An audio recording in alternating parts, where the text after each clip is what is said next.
Anyway, good evening, ladies and gentlemen. Welcome to this next series of the workshops. Akasanoma Foundation has been organized. I think for most of us here, this is not the first time, and think for the benefit of those who are joining us for the very first time, I need to say a little thing about Akasanoma Foundation. And for what you should know,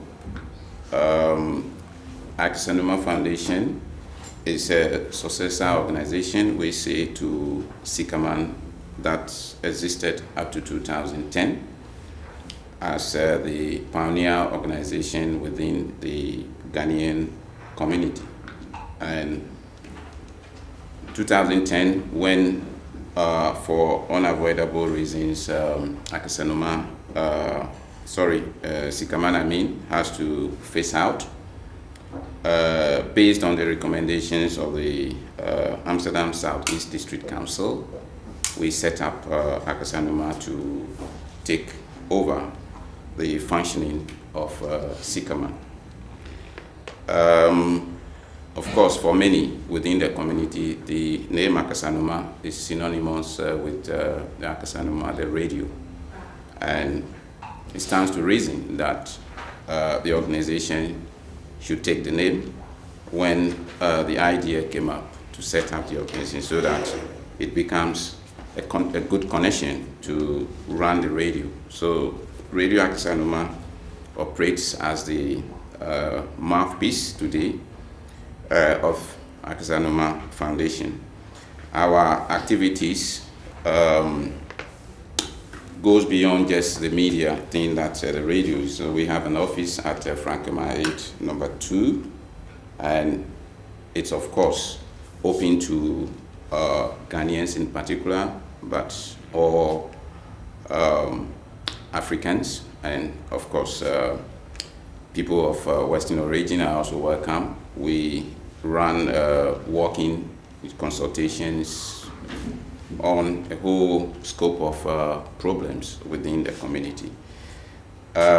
Specifically for this evening, we are going to look at the issue of unemployment and its consequences of poverty within the Ghanaian youth, as a research result back in 2004 brought to the fore.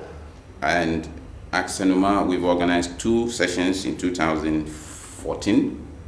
First was a brainstorming and then a workshop, actually, to highlight this problem of poverty and its consequences, for especially the Ghanaian youth. This evening is also aimed at looking at strategies, or what we call the exit strategies, or how the youth could turn things around for themselves. Fortunately, we have been able to have among us today 3 speakers, very youthful but dynamic. I have had the benefit of speaking to them, and they have offered to share their knowledge and experiences in life. It was actually expecting that we will have more of the youth here to really get along with issues about ideas on how to deal with specifically the job crunch, we call it, which is now an issue for the youth. For lack of time, I will quickly look at the speakers we have for this evening. I've been able to get a short, profile on each of them. I must also say that very soon the moderator for this evening, in the person of Phyllis Doe, will join us. Until then, I think we will have the speakers just come on and we start the program right away. I have to say a little thing about Phyllis Dole, who will be joining us later. She is a transcultural therapist, and she's co-founder of Family Supporters, a very new organization, which is for what they call all-round health issues in the areas of mental and practical support. Now, in 2009, she was the first person to receive the National Award for the Best Professional in the Health Sector. In 2010, Phyllis spoke at the 25th anniversary of UNICEF about better mental health care in the Netherlands. From the very early age, Phyllis has been active for both the Ghanaian and the Dutch communities. Serving the community for her is a very fulfilling, experience, and she derives enormous delight in sharing her knowledge and personal experiences with others, especially the youth. She will be our moderator for this evening. Now, our first speaker for this evening will be Mr. Akwesi Osei. I will come on to that later. We have the second speaker as Mr. also Don Cedar. Now, Don is a community-driven social entrepreneur. By founding the organization Anti-Incasso, he created an organization that supports and defends citizens who apparently are being exploited by the debt-collecting companies through unlawful extra charges, often very outrageous. This initiative earned Don nomination for the Amsterdam Citizen of the Year Award in 2014. In 2015, Don founded his own law firm called Cedar Advocature. As a socially aware attorney, Don is creating programs aimed at actively helping educate members of the community. His long-term plan is to branch out to other cities in the country, and by that also create job opportunities on a wide scale for the youth. We also have on the ticket Emmanuel Ankara. Emmanuel Ankara has a film to share actually with us and his own personal experience. He's traveled in and out of the country to America and also Suriname, all in the name of acquiring, work experience. He has a film to share with us. Now, Emmanuel has a bachelor in education and music management. His work varies from being a social worker to drafting and implementing social media plans for companies and music artist. He has worked in the US, Suriname, and the UK in the entertainment and social work fields, and likes to share his experience with the youth. Emmanuel now works as a YouTube marketer and busy with his pet project, which entails working with young, talented YouTube creators and brands by helping them expand their platforms and translating this into national television. I think our first speaker will be Mr. Akwesi Osei. Unfortunately, his bio is missing from here, but I think I will take it later.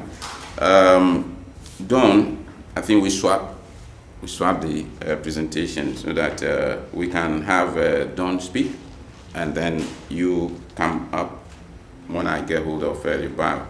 So I think we will invite Don to please take us through his presentation for this evening. Yeah, thank you very much. Applause for Don. Yes. Thank you so much for having me here. Mr. Lamtek. For those that do not know me, my name is Don Cedar. I'm 26, currently working as an attorney in Amsterdam South. Before that, last year I opened a paralegal office right here by the Southeast building called Anti-Incasso. Today I want to share quickly about some tips, some tools on how to break on youth unemployment. I see that we have a lot of people who we can no longer consider as a youth. So I will also try to bring it a little bit broader and look at it from a community perspective. There are some few points which I want to address, and since I have 10 minutes, I want to share them briefly. We have a big problem. Every community has that, but also within the Ghanaian community, we have a problem of unemployment that has several reasons. One is the language barrier. I think second of all is also because of the migrant, the first generation coming in, and then you have some difficulties adapting. But we are already now in the second. Some of the parents may be already in the third generation of Ghanaians. And there are some things throughout the years which I've seen, which I think are really essential to address. A couple of weeks ago, me and Mr. Ritchie, we were at a radio program also discussing this topic. First thing I see that we as a community, we need to start doing is start to break away from something which I would like to call mental slavery. What I mean with that is I don't want to take it back to the period of slavery, like where people were being sold. What I mean by that is that slavery is mental slavery is a state of mind where you think that you are dependent on some other type of person or organization or community. You don't have to be dependent, but it's a mental state of you thinking you are dependent. I think that we as a Ghanaian community, we can do much more than we realize. We are capable of much more. We are more powerful beyond measure, and I think that we have the talents and the capabilities that if we put them together and activate them, we could be a community that can really thrive and also be a force that needs to be reckoned with in Amsterdam. What I mean with the mental slavery is this. I heard the story once and I never forgot it, which was, there once was a dog, a female dog, and she was hit by a car. And she could never, and it hit her leg, so she always walked a little bit with a limp. Then she got a child, and the child started walking with a limp too. The child was perfectly healthy, but it started walking with a limp.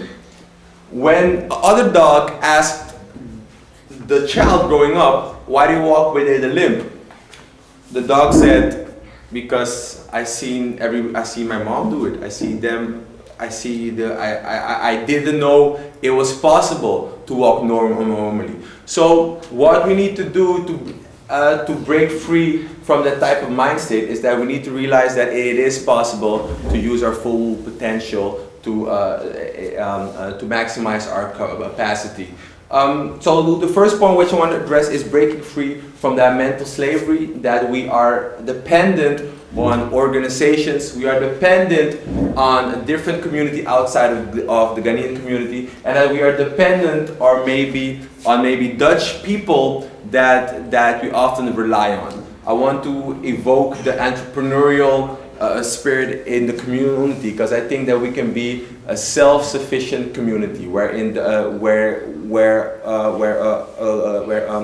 an economy is being raised in, where every euro spent stays within the community. That you have Ghanaian accountants, you have Ghanaian lawyers, you have Ghanaian bakeries, you have Ghanaian banks, you have Ghanaian, name it, whatever you need. You don't have to go to the Hindustan to get your hair products. You don't need to go to the Dutch bank to get credit. You don't need to go to the Jewish bakery to get your bread, because everything is within the Ghanaian community, and everything is self-sufficient. That means that every euro that is being provided stays within the community, and it stays circulating within the community.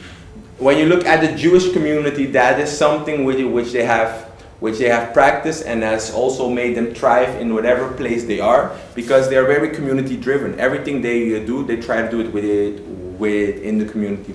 So the first step is breaking away from mental slavery and realize we can do it on our own, whatever it is. We have the capacity, we have the capabilities, and we do have the potential to become whatever we want to be. The second point is that we need to break away, what I often see is from, I would like to call it self-hate. Sometimes what I see, correct me if I'm wrong, but that sometimes we have difficulty seeing the other person arise. I see that a lot of times. I even experienced it when I opened up the firm this year, when I opened up a law firm, that you have a lot of people supporting you, but also a lot of people that actually want you to grow, they want you to exceed, but no higher than they are. You see, that's a mindset that where you allow everybody to grow, but till that point where you are. Because if somebody else starts growing above the point that you are, the insecurities of that person start rising up, and you don't want other people around you to rise up. And I think that we need to start going towards a community that realizes that your success is my success, that person's success is my success, that my success is the community's success. When we start moving as a unity, as a community, realizing that whoever makes it in whatever point is an advantage to the entire community. Because when a person receives something, the person also gets the opportunity to give back to the community. And if we all start branching out, if we all start supporting new ideas, new businesses, new organizations, new foundations, and not just talk about it, but also put in the effort, the support, sometimes even the finances, we will be able to create a community which is not only self-supporting, but is also successful in every area, because it's not only the person doing it, but it's a whole community backing that person up. I think that's the second point. And I think the third point that we need to realize is that if we break away from the mental mindset that we need to be dependent on somebody else, the second point, we need to break away from a type of self-hate where we don't want to see somebody else grow higher than we are. And I think the third point, which is really important, is that we need to realize that we need to continuously stay learners. We need to continuously stay learners. We're here in the Southeast, we're here in Amsterdam. Some of us, we were born here, some of us came from here. But one thing that is so crucial and is so important is that we need to tackle the issue of lack of knowledge in every area possible. Once we start educating the people about their finances, simple things about their taxes, simple things about how to pay their medical insurances, what happens then is that people start becoming aware of their own situation and they start becoming independent. They are no longer slaves to an incasso bureau. They are no longer slaves to the belastingdienst. They are no longer slaves to whoever knows the information that they don't have, but they start becoming independent.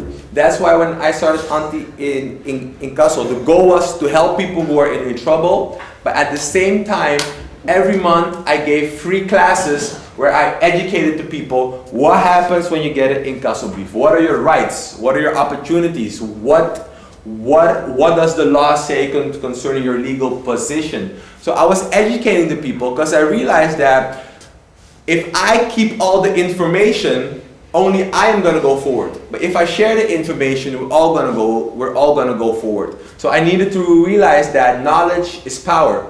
And that if I have the knowledge, I need to share it. Because if you have a community that understands how the system works, that understands how the economy works, we can be a force that is barely unstoppable.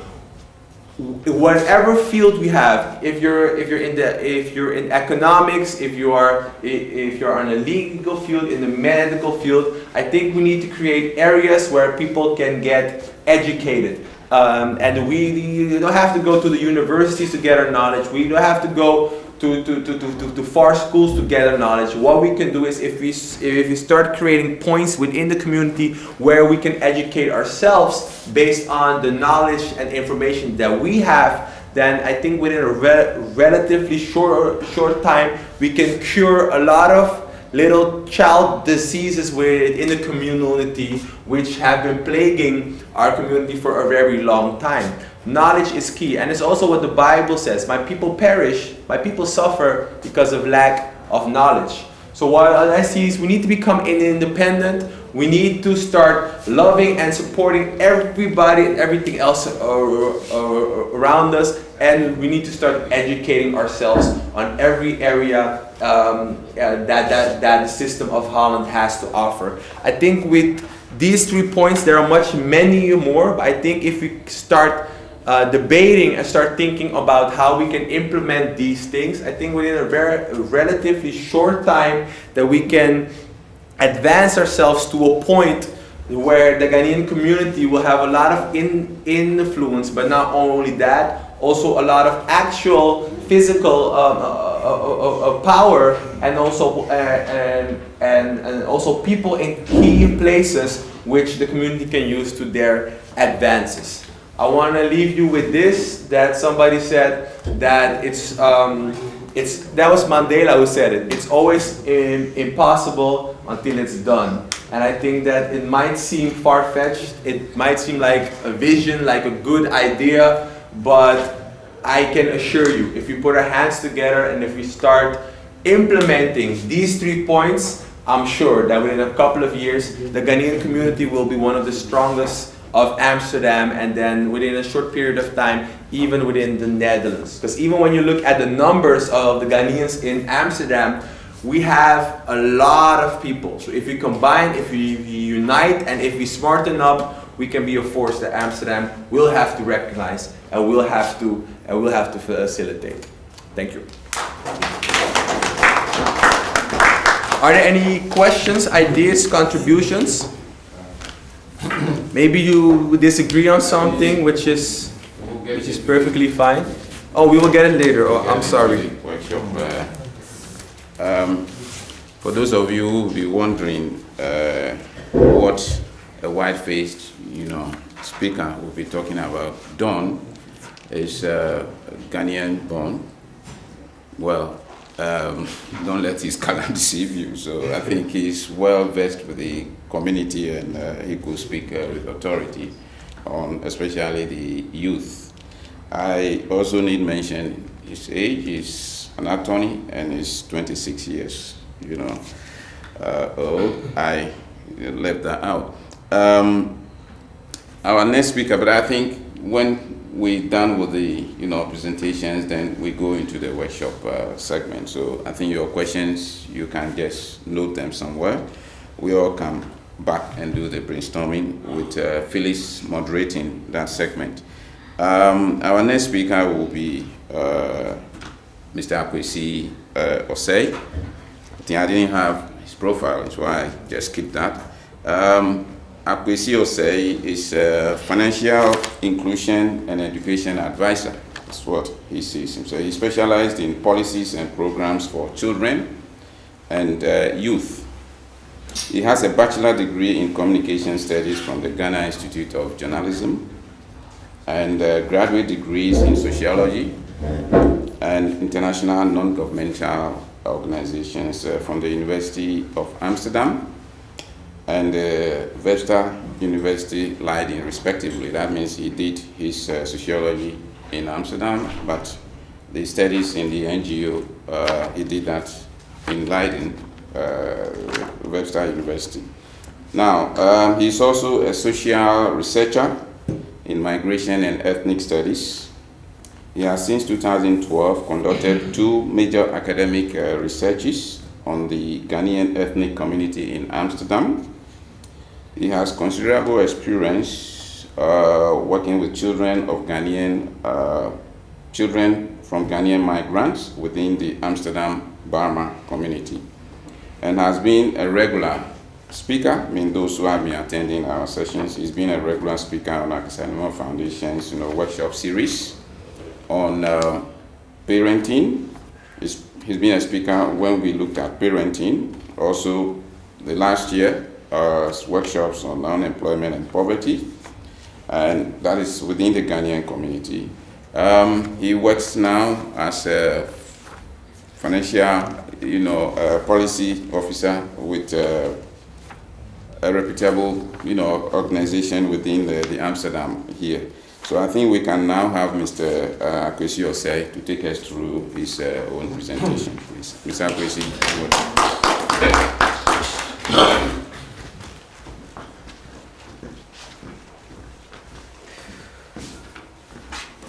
Thank you very much. Slide. When I was preparing this presentation, I could think of one Ghanaian adage. There is this forest and tree analogy. I couldn't really get the adage, but there's a forest and tree analogy that says that, it's translated as, when you stand behind a forest, like you see just forest, but if you enter, you see individual trees. And as a social scientist, what we usually do is we try to look for patterns when we go to the field collecting data for them, for the purpose of generalization, because we want to cluster things. And in my experience here in the Netherlands, when it comes to our community, the Ghanaian community, we seem to be having clustered, because then we have sort of fixed ourselves into a certain group of categories. So Ghanaians are like this. If I ask you guys to maybe mention some of the things you hear people talk about the Ghanaian community, I'm sure you'll be able to mention some.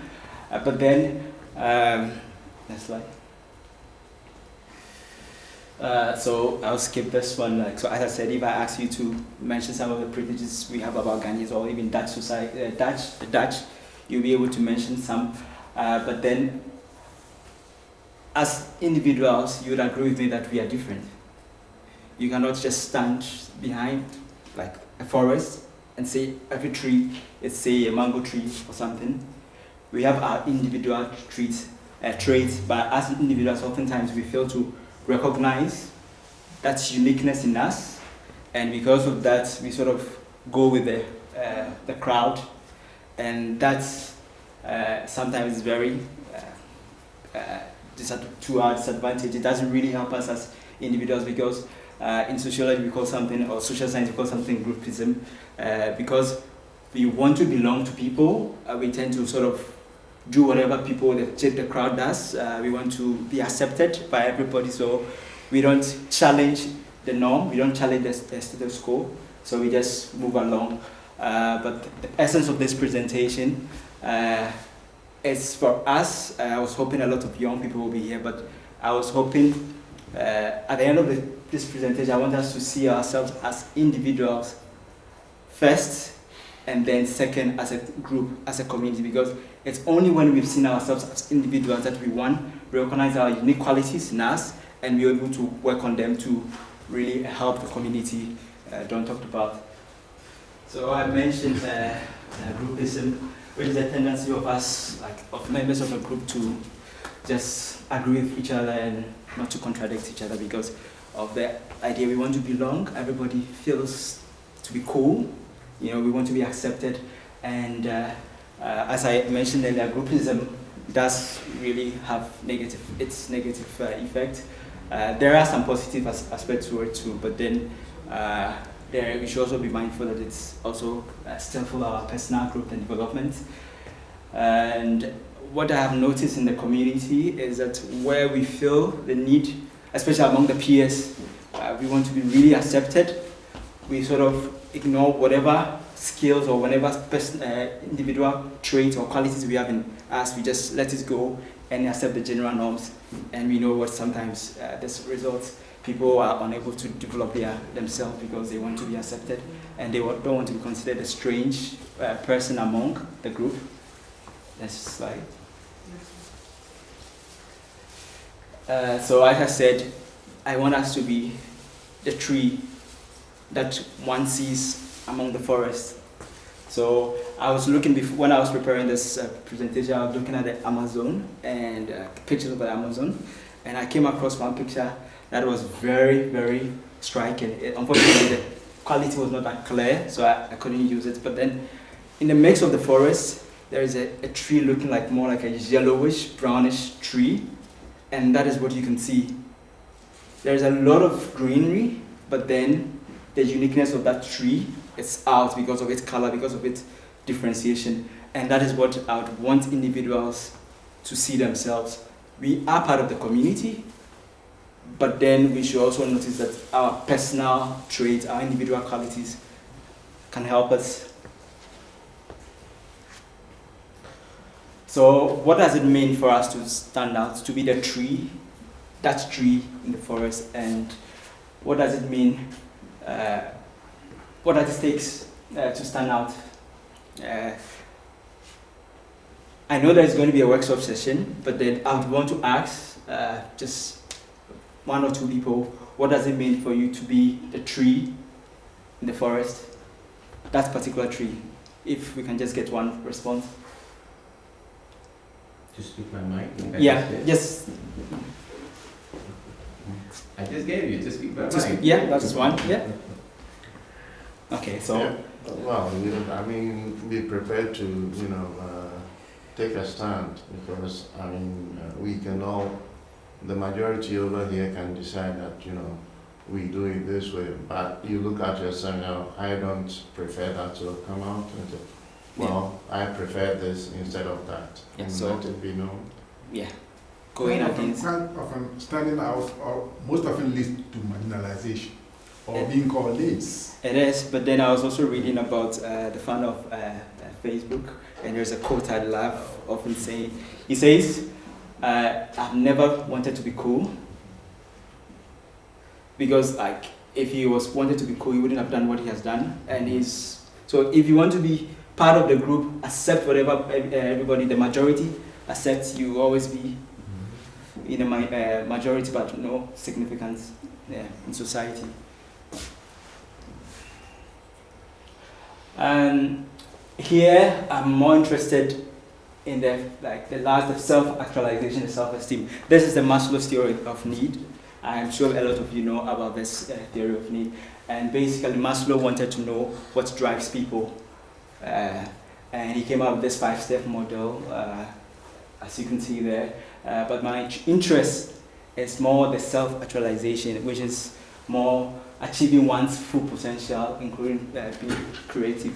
So we all have the ability to achieve the best, or to become the best that we can within our society, or to develop ourselves. But then oftentimes, because one talked about being part of, trying to be cool, being accepted by society, we are unable to develop ourselves. And because of some of the challenges that we face in society, and these are some internal, like individual challenges, others are external, so we'll talk about it soon. Because of that, we are not able to become self-actualized. And actually, there are some people very few people actually are able to reach that, but then it is very, very sort of easy to be a self-actualized person.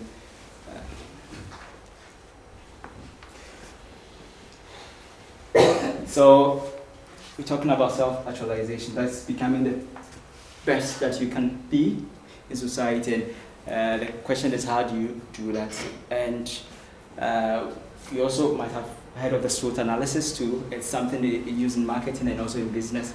I apply it to my personal growth and personal development, and it really helps. Soon we'll go through about the SWOT analysis, but basically identify your strength, your weakness, opportunities, and threats. And what I've done, when I came here in 2012, I saw myself in a new environment. There were a lot of challenges, but I still saw a lot of opportunities in the system. I knew my strength, and I also knew my threats. So I did a SWOT analysis, and then decided to work on myself, addressing some of the threats. Those are external threats, you cannot really do much about it. Addressing some of the challenges that I have, and taking advantage of the opportunities here.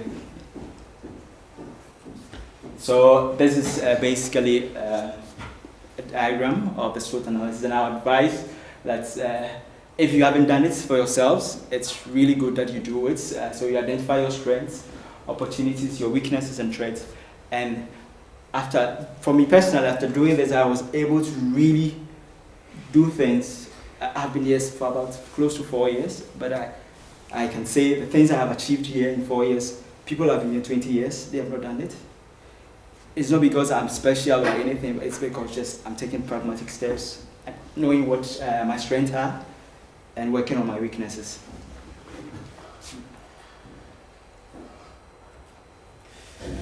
And one of the things I've also noticed within the community that really hinders us as individuals, I talked about knowing yourself. People don't want to accept things about themselves. We are always in denial about things. People notice and say to us, we always think we are supermen or superwomen and do not recognize our strengths and weaknesses. And that is really a hindrance to knowing yourself or your personal development. We also talk about oppressing things. Actually, we also don't want to really, sometimes like you start talking to people and they mention things and you notice that, oh, this is not something you do, or this, that they say, oh, forget about it, like they try to shut you down because they don't want to even hear what their weaknesses are, so they try to oppress those things, but then it's like forcing the cork and the water, it always comes up. So it's good for you to identify your weaknesses. It's good to identify what you are bad at and work on those things. And also, we try to rationalize things, and also within the community, I'm sure you know, we try to give excuses for everything. We try to justify why we do things. When you call people sometimes for, like, you know, they are supposed to do things, if you call them asking why they are not doing that, they try to come with a story. They are often excuses, coming up with a story to justify why they did not do what they did. They were supposed to do, and that's also something that's really stifles our growth and development, because we always find a way, and sometimes we come up with various excuses and try rationalizations that at a certain point we don't even know what it is again to say, then it's called their life continues. And another thing I've also noticed that hinders self-knowledge or our personal development is placing responsibilities outside ourselves. Nobody wants to be responsible for anything. And even in our homes, you assign duties to your kids, to somebody, and you go back, the thing has not been done. And it's like, oh, I thought you said Kojo should do it. I thought you said my brother should do it. So, and even as grown-ups, we also do it. We don't want to really take on responsibilities. We don't want to take on what is our task to do. So we try to attribute. That's why we also have a lot of blame shifts within our homes, within our communities, even at our workplaces. Next slide. And after knowing yourself, you know, these are some of the, I mentioned, I went through them. There are certain things you can do, because the first step to really becoming that tree in the forest is knowing yourself, knowing what you're capable of, knowing your strength, knowing your weakness, and so forth. After knowing those weaknesses, you need to start working on them. So for instance, don't mention training as one of the things we can do as a community to really come up. Doing all those things, you need to, for instance, when I came here, my goal, I have short-term and long-term goals. My long-term goal is more like, it's more a short-term to get a PhD before I leave this country, and I have myself till 3 years to go that. So I set SMART goals, and SMART means being specific, measurable, attainable, relevant, and timely goals, because I have a sheet, I have at my desk, home, I have a sheet on my wall, with timelines of what I want to do before the year ends. So it's always a reminder. Anytime I sit down to read, like, that's the wall is before me. So I have that, and oftentimes we are not able to sort of attain our goals because they are not realistic. People want to do things like it will take them even 1,000 years to do, you know, and they don't set realistic goals. So often we are disappointed when after a couple of years we are not able to attain our goals, then we give up, then just raise our hands and say it's over.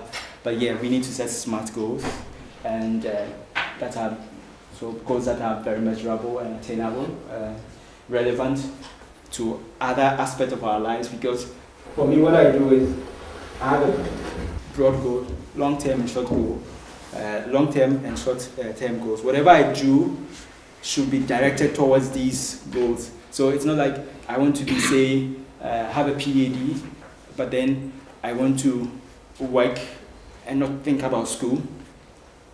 Whatever you do should be directed towards achieving your goal. So if you want to do a PhD and you don't have a first degree first, you have to think of doing a first degree, doing a master's, and then moving on to a PhD. So every step you take should be directed towards your goal. Otherwise, you cannot achieve them. But there is more to discuss, but because of time, I would leave it at the setting smart goals, because this is what I have noticed a lot of us don't do within the community. That's why we are unable to really attain what we want to do, and we continue being what we are.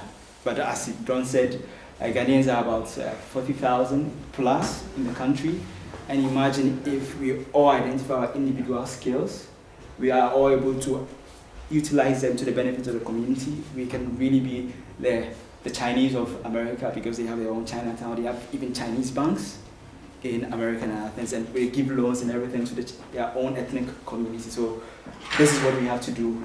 We need to really beef up our game. It's time for us to wake up from our slumber and do what we are supposed to do. Thank you.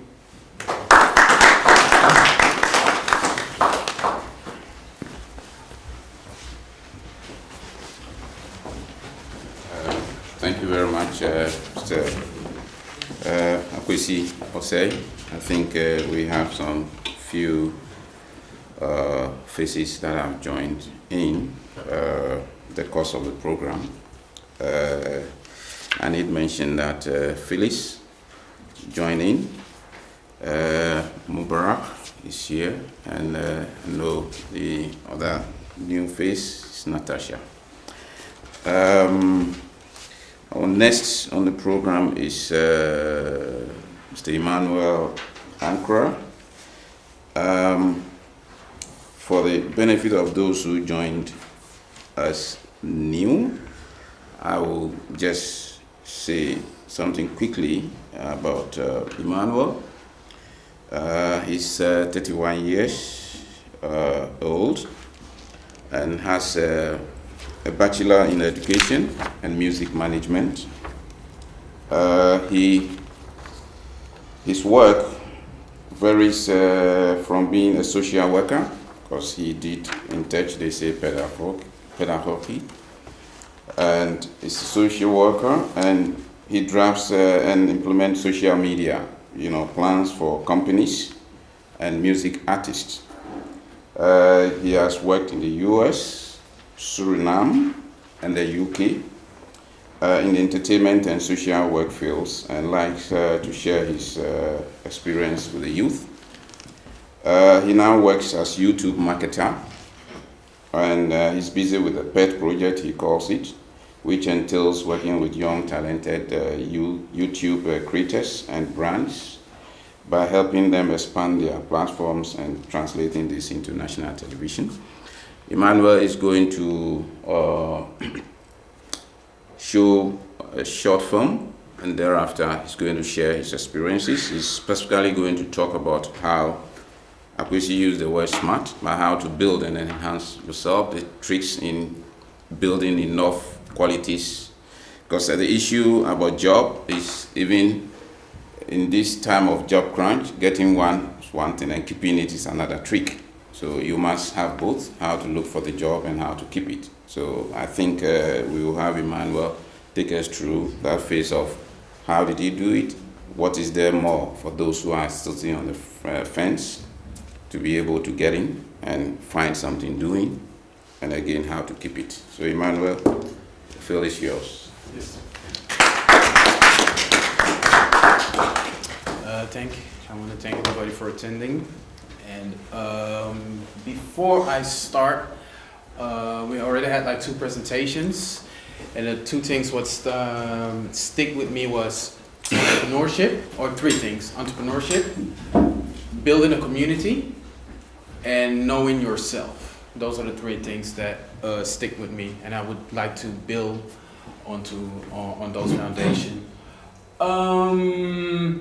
Before I show a short clip of this interview, I want to say something. And I'm curious if people recognize this. Because this is something what I hear a lot and what I also see a lot is what parents tell their children is make sure you get a diploma, work hard. If you get your diploma, you get a job, and boom, that's it. Does anybody recognize that here? Or? Yes. All right, 1 person. Okay. Unfortunately, in this day and age, that doesn't work anymore. A diploma is just not enough. And the question even now is, it might sound crazy what I'm going to say, but I'm going to put it in as a question. Do we need a diploma to be successful nowadays? I'm curious. You say no. Why do you say no? Because I don't think a piece of paper is what you need. All right. Anybody else? Well, I think a diploma just says what you've learned. It doesn't say what you're capable of. So after the diploma, you have to, work yourself up to prove yourself that you can actually do a job, or you can actually perform what the diploma says you've learned. Okay, thank you very much for your contribution. I'm not downgrading diplomas, please don't get me wrong. Diplomas are still important. But I'm just trying to show another perspective. And then my second statement, what I'm going to make, and I'm curious what people think about that, is we need to work for somebody, or we need a job from somebody else to live on, or just to live. How many agree with that? I honestly didn't understand what you said. All right. Do we, in this day and age, do we need a job, or do we need to work for someone in order to sustain ourselves? Well, I think it depends, because, well, it's not everybody that's cut out to be an entrepreneur. Right. And so if you're not cut out to be an entrepreneur, then you have to, work for someone, or work for a company and get a salary. Or if you're cut out, if you have that drive to be an entrepreneur, then you can start something on your own. I see someone disagreeing. I like this. This is what we're I here don't for. disagree. I think we are all unique in our own ways. Okay. No matter what, there's something you can also come up with. All right. No matter what. It's not necessary you work for somebody.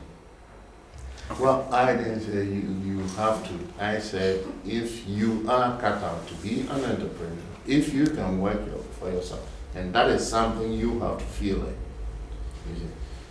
If you don't have that, they say cojones to start on your own, then you have to work for someone. Can we learn to be entrepreneurial? That will be my next question then. You can be entrepreneurial, you can be innovative, but if you are financially handicapped, you get stuck. You get stuck somewhere. Okay. I think the bottom line is that one size doesn't fit all. No. So let's take it from that angle. Okay. Anybody else wants to contribute before I show? No? Okay. This is, I don't know if you're familiar with him. I saw this guy he's called Dame Dash. You could do your research and see who he is. What's his name? Damon Dash. So I was just relaxing at my home, saw this interview, and he's a very interesting guy. So I was curious what he was about to say.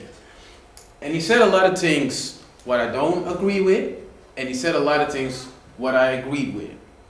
And even more important, he said a lot of things that made me think about my own career, about my own path, what I'm walking as a person.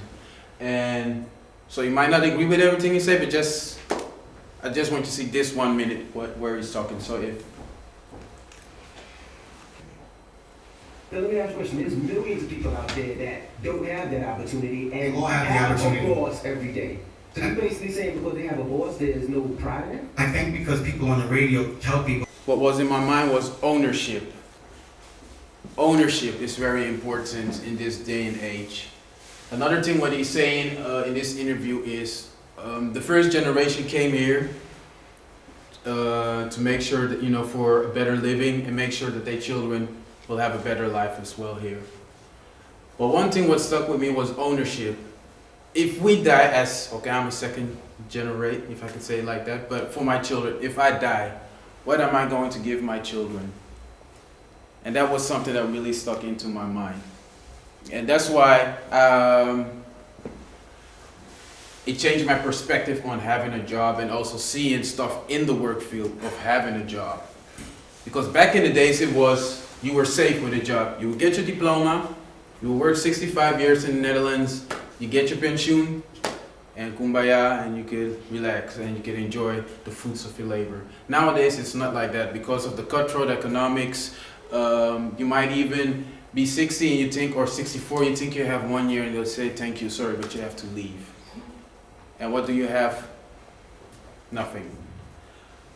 So what I want to stress is, let's make sure that we build something for our children that we own.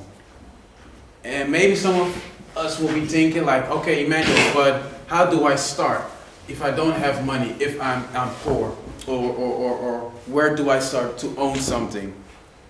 The title of this program is Workshop on Unemployment and Poverty Among Ghanaian Youth. I also researched like, what does the word poverty mean? I have to look at the time, wrap this up. What does poverty mean? Poverty means the state of being inferior in quality or insufficient in amount. We might be insufficient in amount, but we're definitely not insufficient in our quality. We all have qualities here. We all have God-given talents.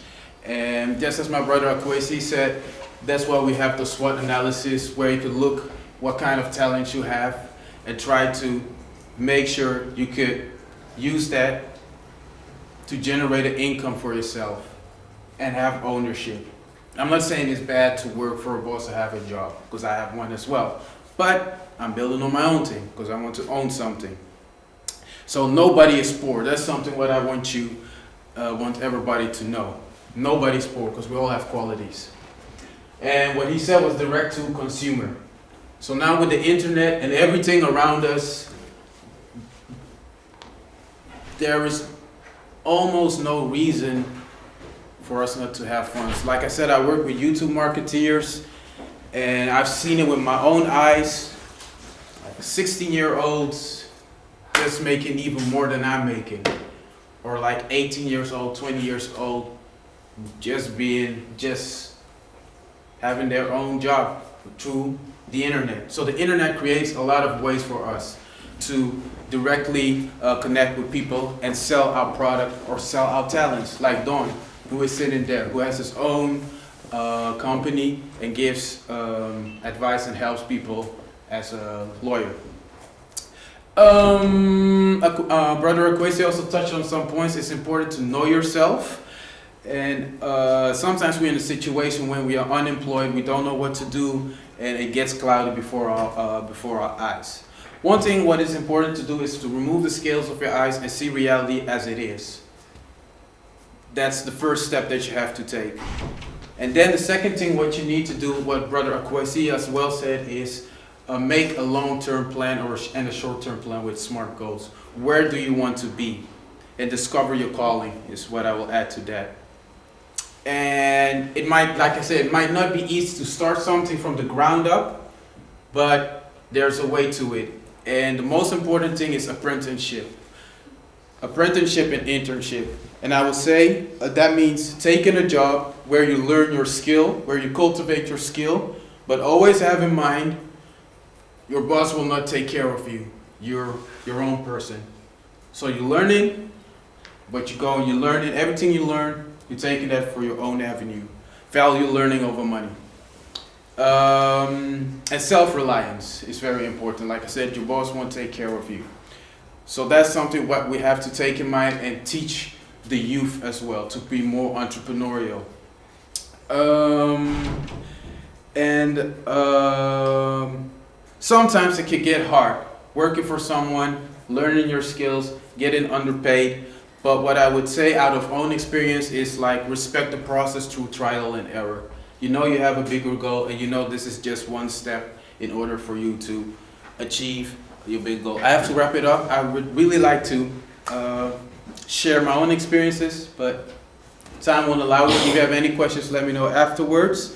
Before I leave, I have some suggestions for books for you, for you guys to read if you like reading. The 48 Powers of Law is really a good book. The Alchemist is really a good book on this subject. And the Bible, the story of Joseph, perfect example.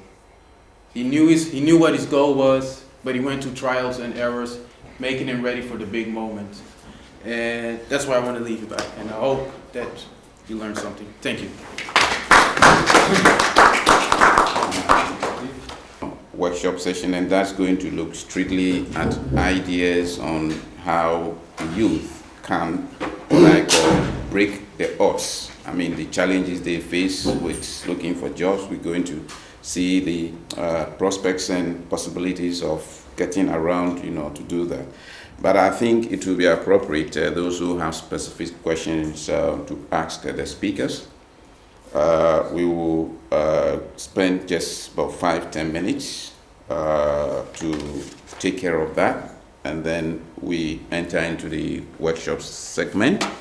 At that point, Phyllis will take over and moderate the workshop session. That is where we really iron out the ideas and strategies for the youth to be able to deal with the challenge that face them. So those who have questions from the, I'm sorry for those who joined later, those who have questions for Don, I think somebody wanted to ask him a question, we said that I could hold. And so his presentation, if there's any specific question, please you can ask, and then we give him the chance to address that. Thereafter, Akwesi also can go through the same, formality, and then in Emmanuel's case, those who have very brief, and then we enter into the workshop session. So if anybody... Why don't we just ask any question and whoever it applies to, they answer? But that's also another way of doing that. So... Well, I have a question for Don. Don? Yes. For the sake, one moment, for the sake of the camera, if you can take that from here. Well, Don, I was equally excited and sad about your preamble. We're sad. And excited at the same time. You were trying to impact on the independence. That one does not need to be dependent on anyone. But the basic fact here is that we are handicapped when it comes to the language barrier. People have to take a long time overcome that language barrier before they can actually come up with whatever talent or whatever desire, be it entrepreneurial or whatever. Now, because of this, when you talk about anti-incasso and all the rest, because most migrants here are handicapped when it comes to language, they swallow everything hook, line, and sinker because they are actually handicapped when it comes to the language. They can't read. There are small terms in every contract or agreement. Because we don't understand, whatever it takes, we swallow it. How can we be independent, naturally independent, regardless of the language? Yeah, that's a good question. I do think language is key. Language is the main portal to which we communicate. So I do think that language is vital. At the same time, there are two things I think we should. I know it's a little bit more difficult for the first generation that came in because it's always hard to start adjusting in a different culture. So I understand that. But I would focus on the second generation, the third generation. I mean, the children. I mean, to make sure that they have the capacity to also learn in that situation. At the same time, I don't think that should be a big boundary because we live in the last couple of years, we live in a global economy. We live in an international city. Amsterdam is the city with the most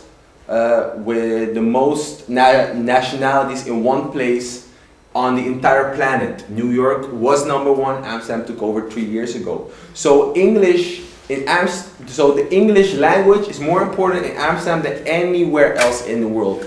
I think you're mentioning handicap, but when I look at it, I think, okay, then let's use it as a strength. There where Dutch is not our strength, English is.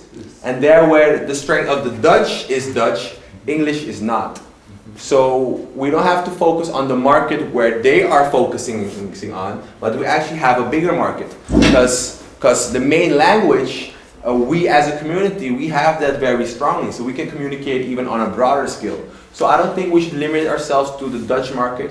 I would say if the Dutch market is difficult because of the language barrier, then we should leave the Dutch market altogether, because there's a much bigger market to which we can explore. Not only in this community, not only in this city, but also international. We saw it, Emmanuel was saying it, through the internet. I know it's difficult, but if you have the right people around you that understand the concept of internet and how to work through it, you with your business mind can have a vision and let some young people that understand how it works interpret that vision and make it known. So I say we have to work together. I think that the older generation has a lot of wisdom, a lot of knowledge on certain topics, and I think the younger generation has a lot of insight on technology. If you combine that together, you have a force where language does no longer have to be a barrier if you focus not only on the Dutch market, but on the much bigger market, which is the world. That's what I think. Thank you. And just to add, I think oftentimes we hide behind the language being a barrier and not really doing stuff. That's something I recently noticed, because when doing one of my researches, I spoke to somebody who came here in the 80s, and there's another person who came here, went to France in the 80s. If you do a comparison between these two persons, they came around the same time. Why is it that the one who went to France is able to speak French, and the one who came to Holland is not able to speak Dutch? It's just that we failed to integrate in society. Maybe I give to them 4 years, maybe the language should be a barrier, but after 4 years, language should not be a barrier. Make a conscious effort to learn, and that's it. I think I would disagree a little bit, just a little bit. I do share his point in more ways than one, as in Don's point.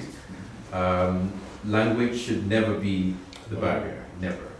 And if I take myself as a case study, when I arrived here, I was an adult, right? I didn't speak the language. I realized that if I really wanted to thrive here, I should look for multinational companies. That's what I did.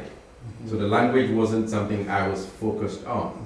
You get my point? I just went looking for opportunities in the multinational companies where English was right. Exactly. And I don't want to say I excelled, but I thrived through that. So Dutch wasn't, like my, I would say, how should I put it? Exactly. It wasn't a hindrance. Exactly. And I've lived here for some time now. The language I can understand, I can express myself in it. I took the lessons, I had the C1, C2 with it, but I never worked with it. Okay. So I've always worked for multinational companies, and I've been that fortunate. But on your point, as in you saying that someone went to France, and then someone came here, and the person in France was able to speak French, I think what you're saying doesn't underline the fact that here in Holland, it's easier for people to switch to English if you try to speak to them, as opposed to France, where they would not even speak the French language to you, even if they did understand English. So these are two variations that you should be mindful of when you make your comments. Yeah, but then if you're here to stay, why don't you learn the language? Because I'm staying here. You learn the language, maybe working for a multinational company, right. Step, but then you didn't just sit down and not learn anything from the language. Now you can speak the language and you can express yourself. I hope. Yeah. So I do, but you see, the thing is, the dynamics here is the fact that Don is saying that don't let the language be a barrier. And I'm saying, excellent. You hold something which you can also use. But you, like in your case, your presentation was great. Make smart goals or smart decisions. Smart decision is realizing that you couldn't speak the language. You look for international companies. Smart decision. You get my point? So if we enhance this more and more and more, people will come to the understanding that if they don't speak the language, they still have great opportunities ahead of them or in front of them. That's where I would chip. So I think Phyllis will take us through the workshop segment. Again, for the benefit of those who came late, Phyllis is a transcultural therapist. She's recently set up, together with some colleagues, they set up a new organization. They call it Family Supporters. She has to her credit an award, a national award as the best professional in the health sector. And the new organization, they are focusing on mental health and then practical support, they call it. She may be able to explain better that. Well, it's also said here, she, somewhere in 2010, she was given the opportunity to speak at the 25th anniversary of UNICEF. Yes, she has this to her credit. I think quickly Phyllis can take us through maybe about 45 or so minutes through the workshop, and then we come up ideas on how the youth can deal with this issue of, when we came here, we were told, there was a book we used initially, Icebreaker, so we can also think about how the youth can break the ice. Isn't it going to be very appropriate? Phyllis?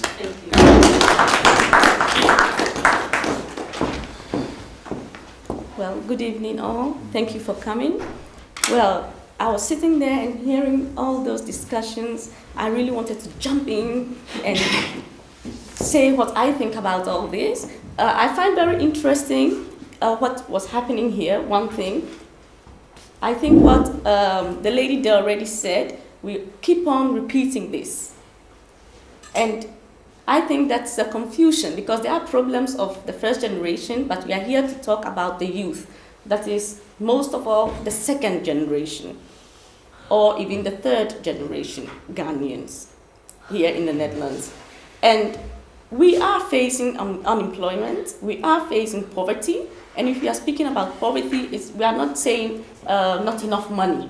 Also not enough money, but it's more than that. We are poor in so many things that the first generation can't even imagine because it's a whole different world. I think you were saying something about that. I would like you to have the opportunity to say what you meant. If we say unemployment and poverty among the youth, there is more than only a money question. There is more to it. Can you say something about that, please? Because I would like us to focus on that, because that's the core business. I think for the benefit of the cameras, if you can please stand, and then the cameras can catch you. Deal with the comment this lady gave, Menko, and all these. If you, as an individual, you can see yourself as a tree within a forest, and you can, set your priorities. The group can have whatever, idea, impression or ideas, but then you have to be able to stand up and say, if this thing is actually profitable, I don't have to listen to these. I want to say something about that, because then I'll go back to what she was saying. Augustine, because we need the lady, because we do need more than only the education, because how can I, as a young person looking for a job, how can I know what I need to get that job? Because it's very complicated. There are more layers, as I understood from what Augustina was saying, because you can't have the education, but most of the times you hear often you need to get your diploma. That is like the end goal. Mm-hmm. So if I work very hard to get that diploma and I finally got that diploma, I'm going to sit down and be happy with myself because I have my goal, I have achieved my goal. So I think then we need to go steps back in combination of what Augustina and my brother was saying. I'll let you comment, I'll let you also comment. I want to know how you think about this, because we need to take steps back, because then we need more than only the diploma, but we also need steps ahead, encouragement from the first generation. But how can we ask that from the first generation if they are not maybe capable or able, or they are lacking things themselves? How can we improve that? How can I get a job if I have no one to give me the right input? I would like you to react, please, because you wanted to react. Yes, you don't just say, I meet this person or I meet that person, so that person is in my network. No. When you meet the person, find out what he or she has, which you know is beneficial to what you're looking for. So by opening yourself up and by understanding that if you need X, Y, or Z, you can call on the person for that advice or that resource point, then you're networking. So network is a word we use, but most people use it lightly. You just have to understand it and understand how you can make it work for you. So creating a network and using it in the right way should be part of your smart analysis. Exactly. That's what I understand. Okay. Maybe you can talking about networks. Also talking about networks, we have in migration theory or social science theory, we have something we call the strength of weak ties. So the strength of weak ties. Okay. Meeting you may not be in my field, but you may know somebody who could be in your field. Yes. So we also have to explore our weak ties. Sure. Yeah. So that also helps. But I know oftentimes we talk about, we go back to the issue of first generation migrants and talk about raising the same issue, but then we know that the mode of incorporation of first generation migrants affects the generations to come. So maybe that's why we keep going back to the first generation migrants, because without them, if you don't address those issues, nothing. Sure, of course. Yeah. And also about the comment that lady made about the Amakoji scheme, you know. I like it. The system, like what I've noticed here over the 4 years, like because I do a lot of research, I speak to people, there's no trust in the Ghanaian community. There's no the social But what system. do we do about that? Because that's a very important issue. For instance, if you connect it with networking, I don't want to network with someone I don't trust. So that's very delicate. How do I get you in my network, make sure I can make use of you for my benefit, for my professional benefit, if you don't trust me, or if I don't trust you? How do I do that? Basically, what I've observed is based on past experience with some organizations and individuals in the community, and we don't know, like, unlike other communities or other ethnic minorities, we don't accept the fact that my well-being is the well-being of the community. So don't mention that we need to do that, because then if we, for instance, if we have 20 young second-generation migrants doing very well in various fields, whatever support we need, we can go to them and we get that kind of support. So one, we need to really know that, like, my well-being is not just for myself, it's for the entire community. Okay, I'll come to you. And develop still on the network. There are a lot of starting the network. We have a lot of meetup groups on specific topics and skills. So just go online, Meetup Amsterdam, topics, you go and you can start from there. Okay, thank you very much. You wanted to say something? Well, I want to briefly talk about lack of job and poverty among the youth. Yes. The youth of this present day generation are not being innovative enough. I want to illustrate this with something that is transparent in the University of Ghana in Lagos. A group of young men have defied their parents by coming together to form a bakery and producing bread. And we say in the local palace and so on. And as a result, another group of students have bought a pickup and they supply the gas to these young men to produce bread. Another group from UST are also molding ovens. And they are not even attending lectures now. They are producing bread and it is even not to the expectation of the whole university. Okay. And what do you think about that? Yeah, these are students who have explored the situation and have come up with something, and going to lectures is irrelevant now for them.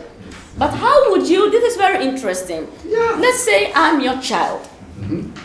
You have gone through lots of effort to send me to the university. Yes. And there I come to the conclusion, well, I can really make big bucks by selling bread.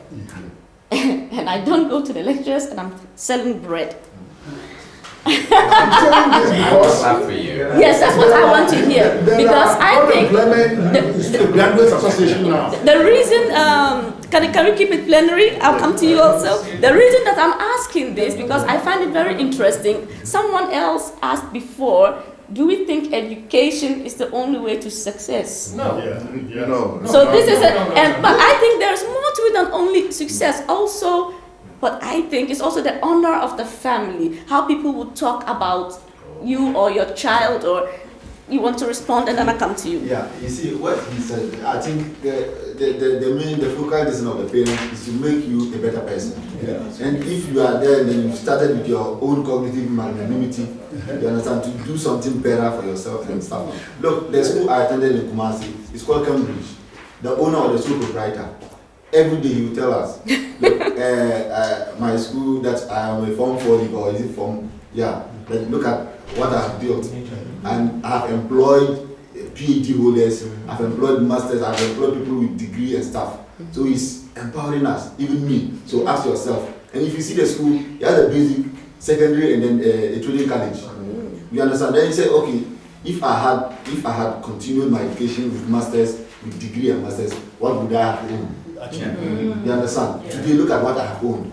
You understand? So it boils down to what? Your own ideas, and then how you push yourself, how the enthusiasm and then the realistic, all these goals that you have to set for yourself. These are things that will push you. You want to react quick before him, because he was. Here we need to make a differentiation between education and training. Yeah.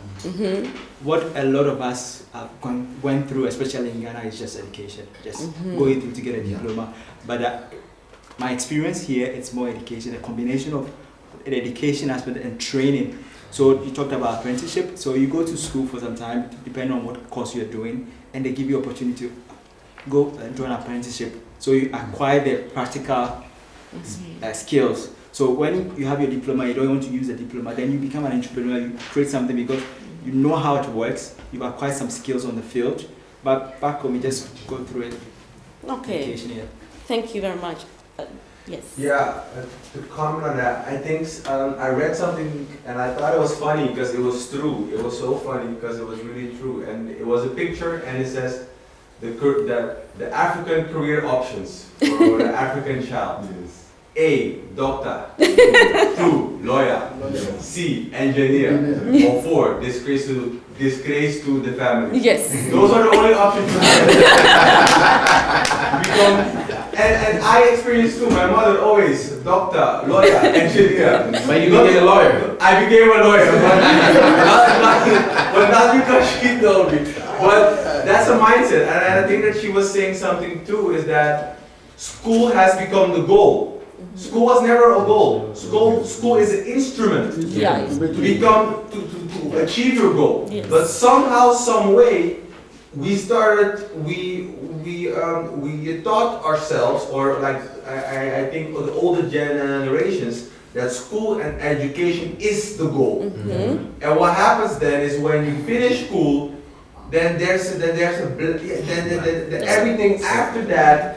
It's unknown. It's unknown territory. Like you were saying, you got your goal, but no training. And I think the biggest university on earth is experience, is life. And I'm not saying quit your school, but you need to keep in mind that school is an instrument. And the minute and the moment the instrument is no longer helping you to achieve your goal, you need to find a different instrument. So parents also, when they talk with their children, because that's important too, the way they talk to their children, because I experienced the only thing I got is school. Well, I was realizing that the school might help me so far, but there are other things like the basic training on practical things that can help you forward. And also we need to think broader in types of career options. Like in the African community, like it's a pride thing.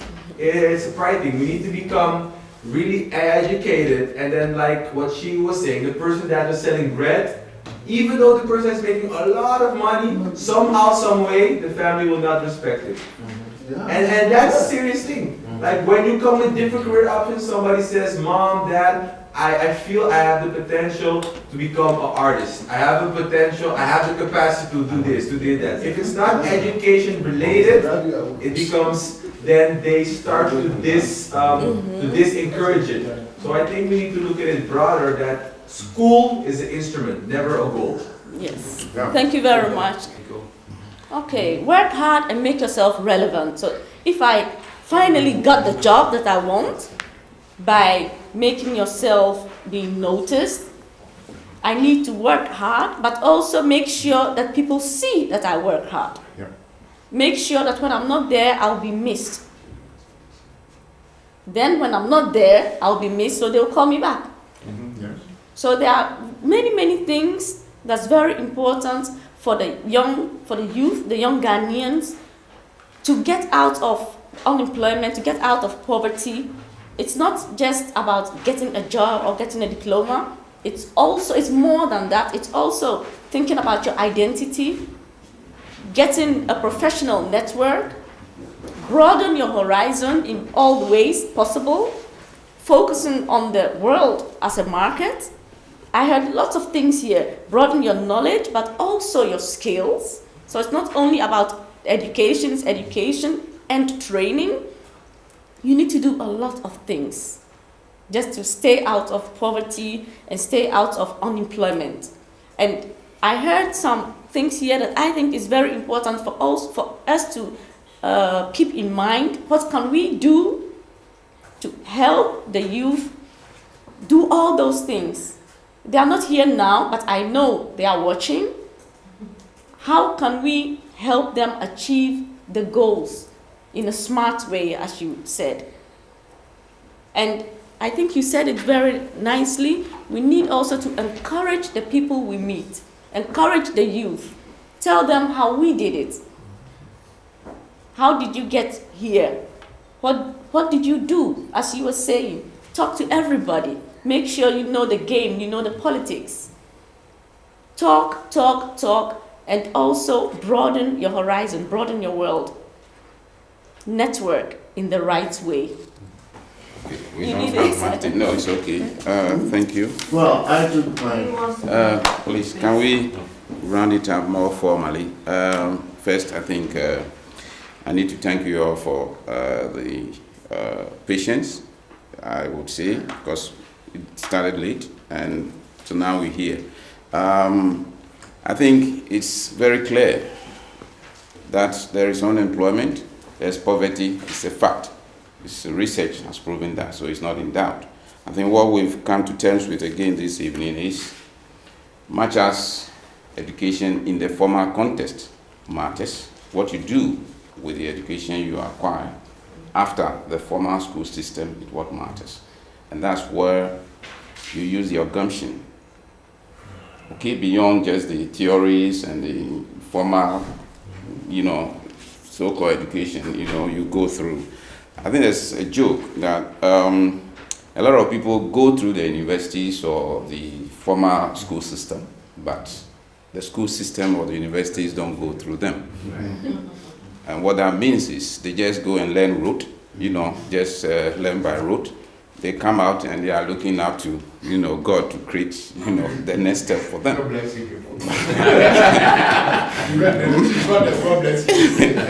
But I think the fact is, you have to be smart. Life is real, and reality means you've got to find your level at any given time and know how to tap into the opportunities around you. We talked about building network. Unfortunately, some of us joke that the Dutch children, I'm sorry, I should be forgiven for that, their parents have their schoolmates and who can always fix them somewhere.